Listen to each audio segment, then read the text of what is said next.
आपके bank account में पैसा डालना।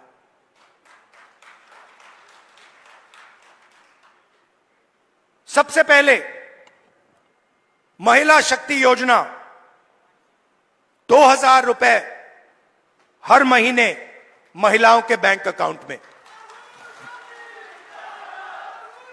आजकल गैस सिलेंडर कितने का है? कितने का लगता है गैस सिलेंडर? 1200, 700 रुपए, मतलब 500 रुपए का गैस सिलेंडर में लगेगा, 700 रुपए आपके बचेंगे, जेब में 700 रुपए जाएंगे। सामाजिक सुरक्षा जो ओल्ड पेंशन स्कीम है उसको हम फिर से लागू करेंगे और 6000 रुपए हर महीने के विधवाओं को, बुजुर्ग लोगों को और डिसेबल्ड लोगों के बैंक अकाउंट में जाएगा।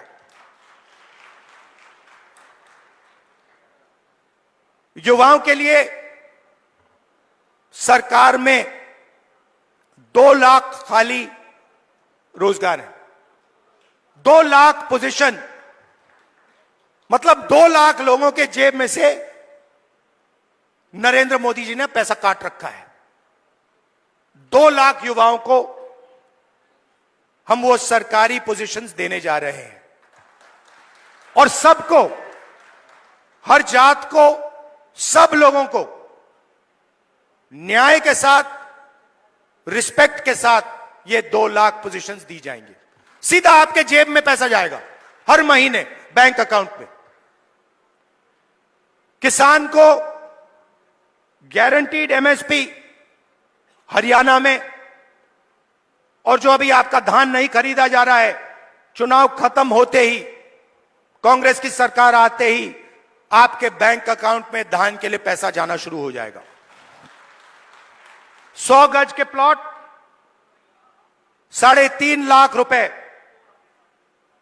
2 बेडरूम के मकान के लिए गरीब लोगों के लिए हम देने जा रहे हैं। 300 यूनिट फ्री बिजली और 25 लाख रुपए हेल्थ इंश्योरेंस के लिए हरियाणा की सरकार हरियाणा के गरीब लोगों को देगी।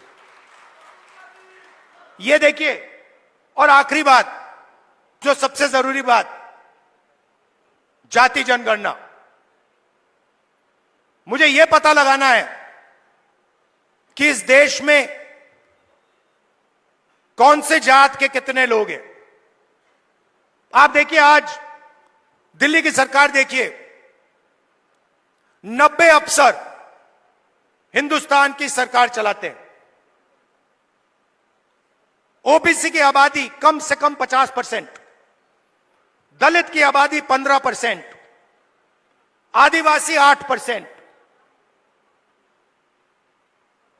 माइनॉरिटी 15%, उसको आप जोड़ेंगे 90% हो जाता है। 90 अफसर में से जो हिंदुस्तान के बजट को बांटते हैं, सब निर्णय लेते हैं, जो हमें आके कहते हैं कि भैया नहीं, गरीबों को पैसा नहीं दिया जा सकता, नहीं किसानों का कर्जा माफ नहीं किया जा सकता, नहीं बीमा का पैसा नहीं, एकदम नहीं दिया जा सकता, वही लोग 90 में से 3 ओबीसी वर्ग के हैं।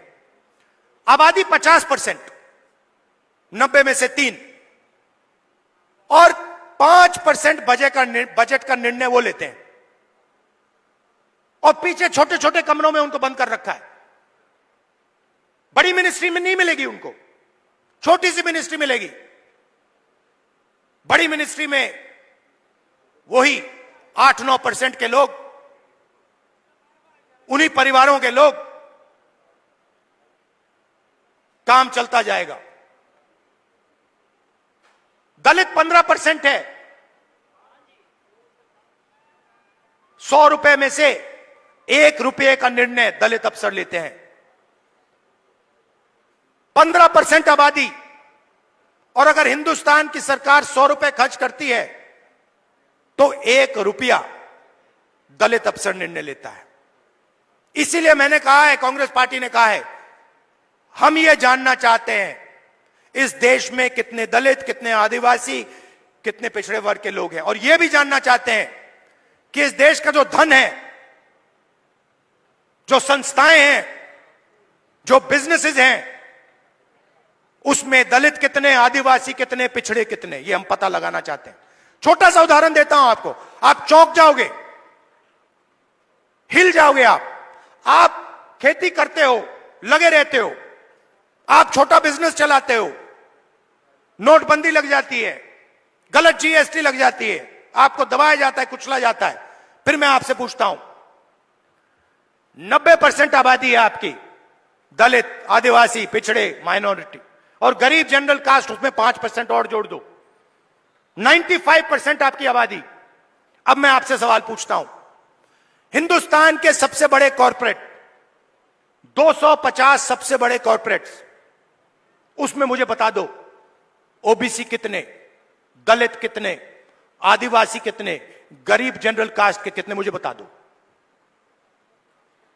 नहीं जानते आप, मैं बताता हूं। 250 में से एक दलित नहीं है, एक आदिवासी नहीं है, एक पिछड़ा नहीं है, और पूरा का पूरा कॉर्पोरेट सेक्टर 24 घंटा कानून बनवाता है।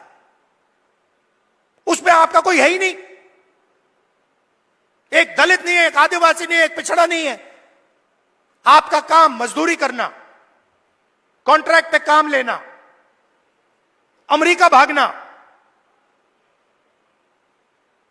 और उनका काम काले कानून, किसान कानून बनाना। यही हो रहा है।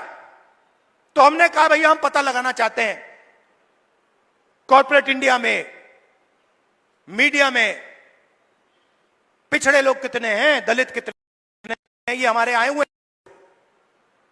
आप देखो, स्पीकर्स की लिस्ट निकालो, इन्फ्लुएंसर्स की लिस्ट निकालो, बड़े बड़े मीडिया के जो ओनर्स हैं उनकी लिस्ट निकालो, उसमें आपको एक पिछड़ा नहीं मिलेगा, एक दलित नहीं मिलेगा, एक आदिवासी नहीं मिलेगा।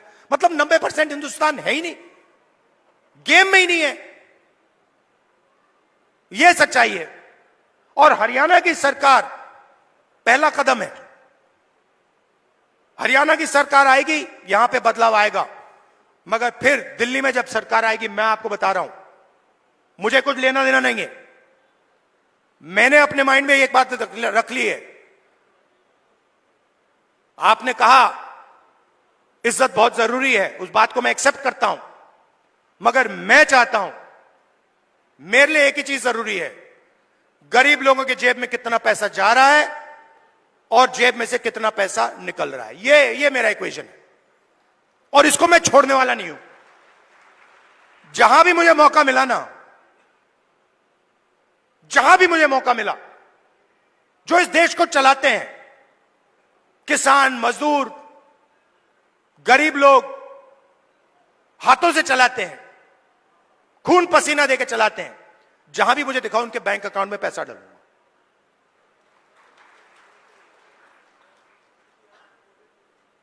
ये मैं आपसे कहना चाह रहा था। मैंने आपको धान की बात बताई कि जैसे ही हमारी सरकार चुनी जाएगी, वैसे ही धान का पैसा आपके बैंक अकाउंट में आना शुरू हो जाएगा। दूसरी बात, सरकार बनेगी तो 36 बरादरियों की सरकार बनेगी, सबकी सरकार बनेगी, न्याय की सरकार बनेगी, और भागीदारी सबको दी जाएगी।